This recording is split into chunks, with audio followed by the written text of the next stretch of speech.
Welcome to Pick Up and Deliver, the podcast where I pick up my audio recorder as I step off the train and deliver an episode to you while I walk home. I'm Brendan Riley.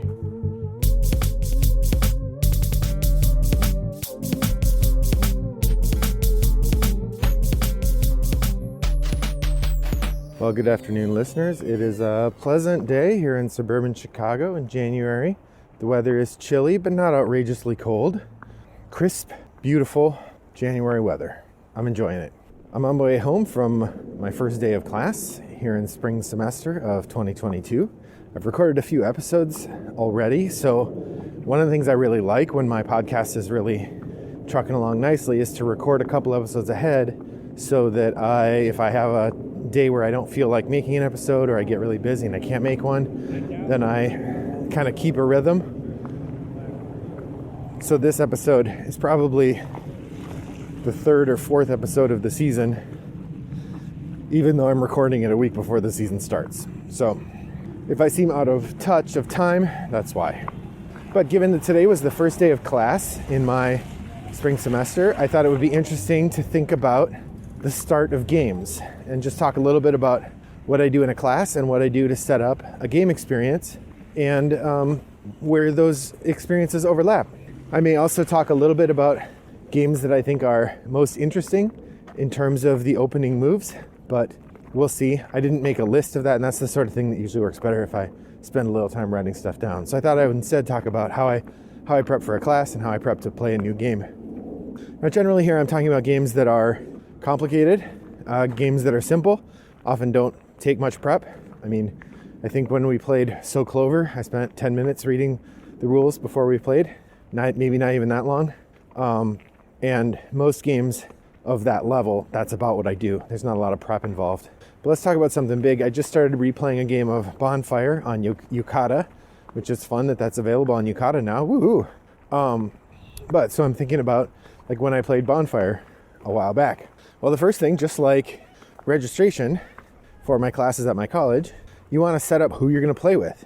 And this part is actually pretty important. You want to know the game that you're playing ahead of time and pick the right people to invite to get the best game experience out of that game.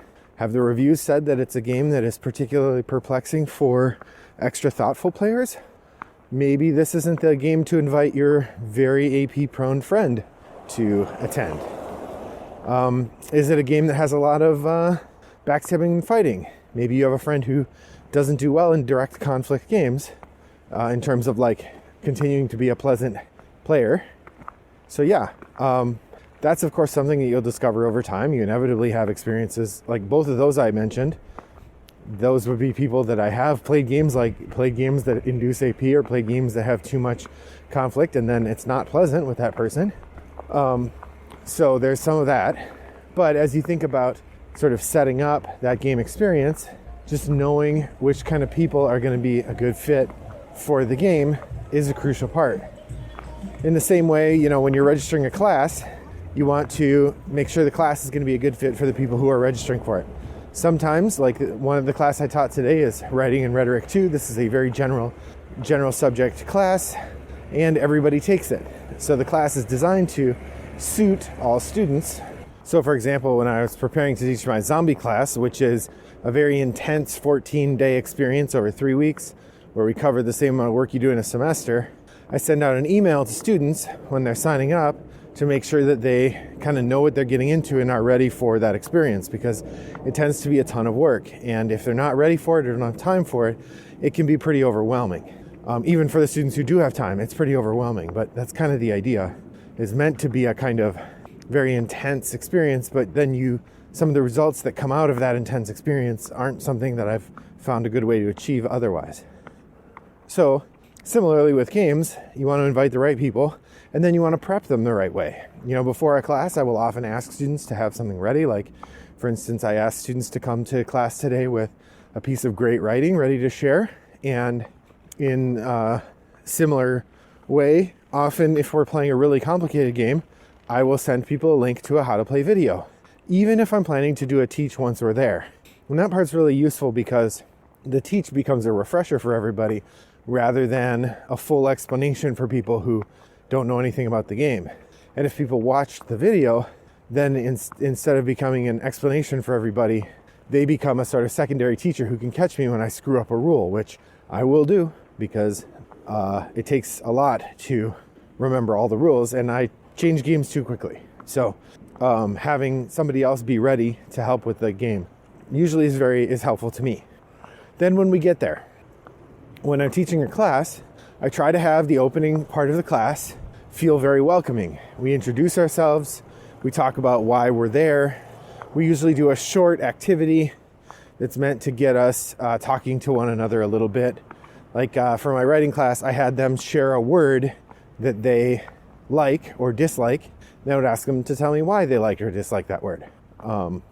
That's not real deep, but the idea is just to get some pattern going, some connection in a way that will ultimately build a community among the students and in the class, and thus give us a chance to connect as people before we have to connect as writers. And often connecting as writers it depends in some level on connecting as people. In a board game, like a complex game, similarly, you want to introduce everybody, make sure everybody knows who everyone is.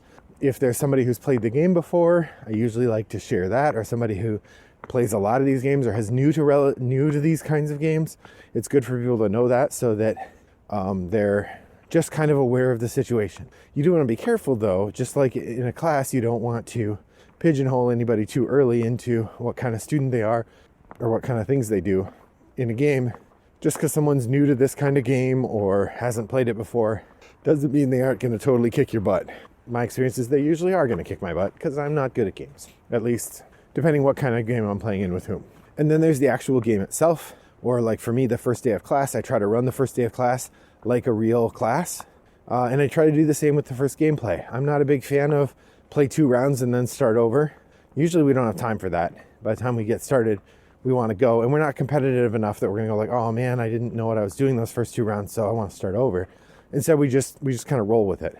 That really only works if you have a kind of generosity of teaching spirit. If you're playing full bore competitive, you really need to give your other players every chance they can get to kind of get up to speed before you're really competing. So I think playing a couple rounds and then starting over is a good approach, but it's not mine generally.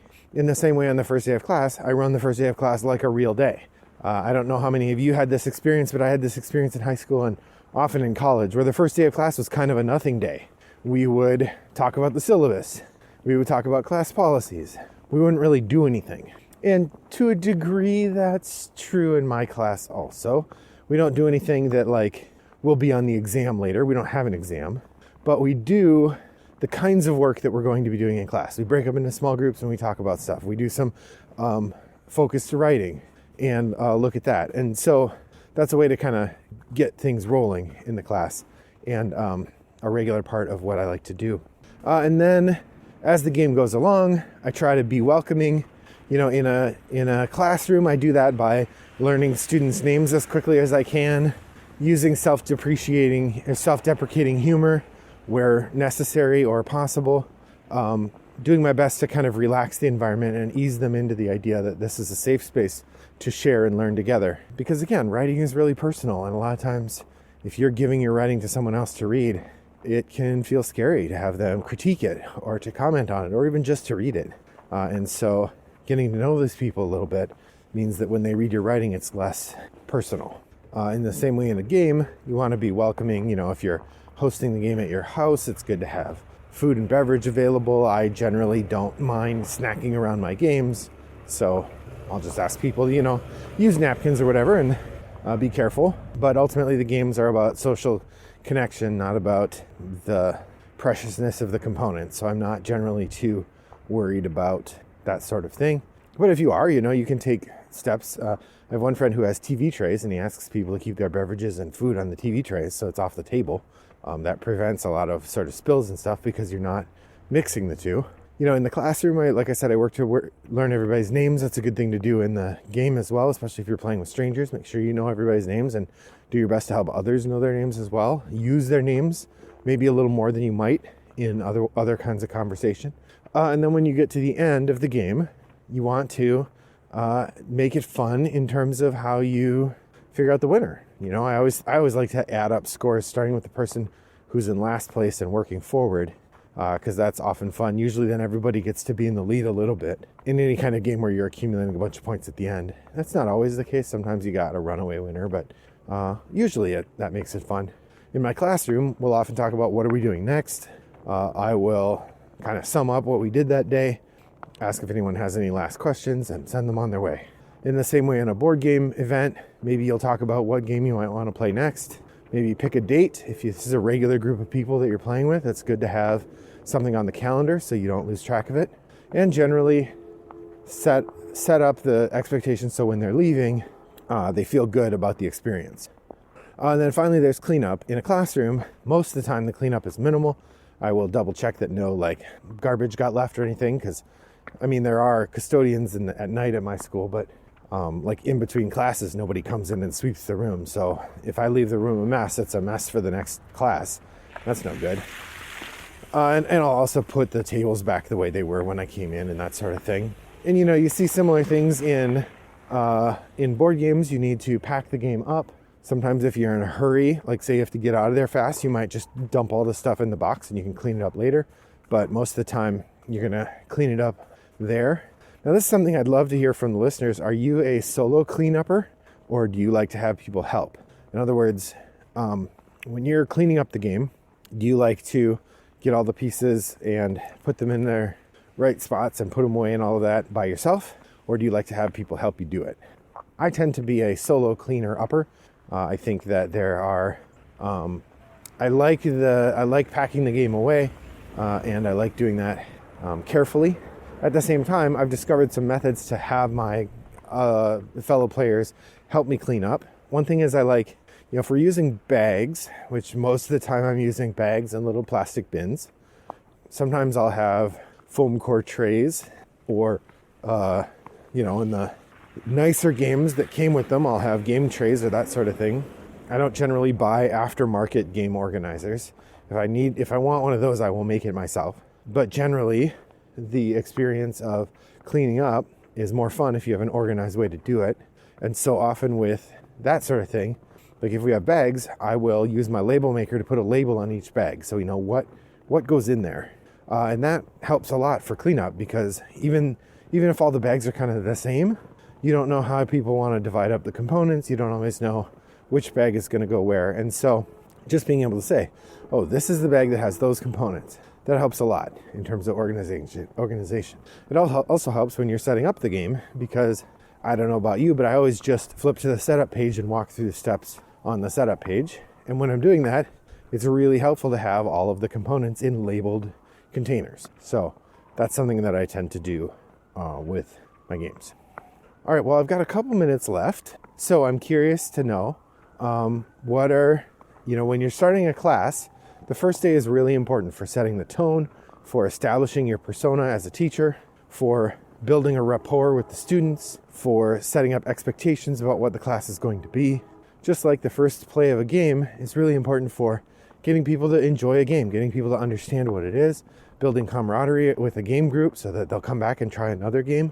Establishing yourself as a pleasant games teacher so that when you want to bring another new game, people are like, oh yeah, Brendan knows how to introduce the game in a way that's going to be fun.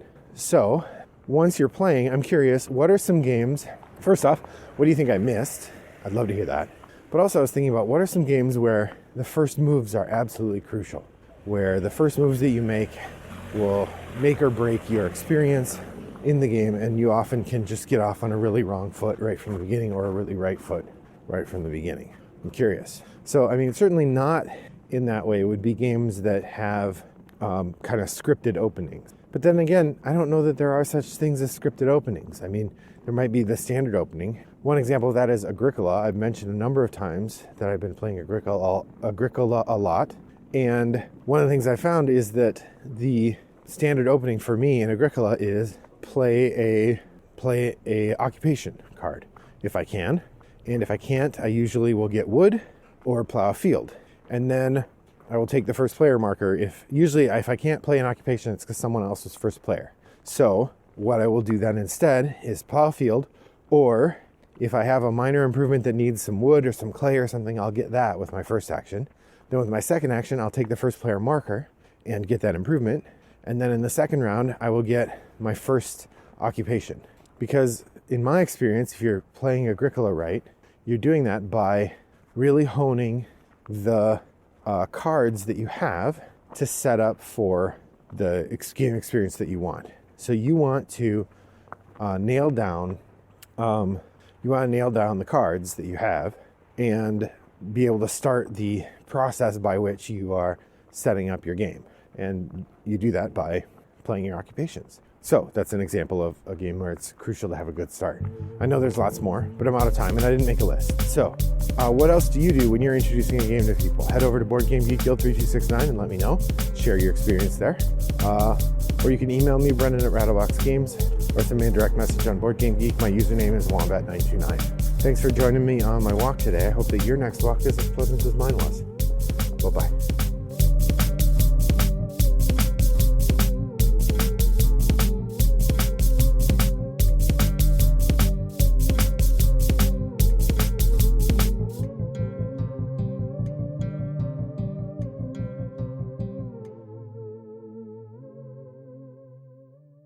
Brought to you by Rattlebox Games.